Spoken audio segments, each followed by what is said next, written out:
RJD सत्र लालू प्रसाद यादव दिल्ली के AIIMS में दाखिल हुए हैं। रूटीन चेकअप के लिए एम्स में भर्ती कराया गया है लालू प्रसाद यादव को। एम्स के इमरजेंसी डिपार्टमेंट में ज़ेरे इलाज है लालू यादव। ये बड़ी खबर आपको बता रही है।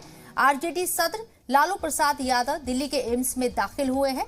बताया जा रहा है कि रूटीन चेकअप के लिए एम्स में भर्ती हुए हैं लालू यादव। इसके साथ ही एम्स के इमरजेंसी डिपार्टमेंट में ज़ेरे इलाज है लालू यादव। उनकी तबीयत को लेकर कहा जा रहा है कि बहुत ज्यादा घबराने की फिलहाल जरूरत नहीं है, क्योंकि रूटीन चेकअप है और इसके लिए वो एम्स में दाखिल हुए हैं। तो ये बड़ी खबर आरजेडी सत्र लालू प्रसाद यादव से जुड़ी हुई। रूटीन चेकअप के लिए एम्स में दाखिल कराया गया है लालू प्रसाद यादव को।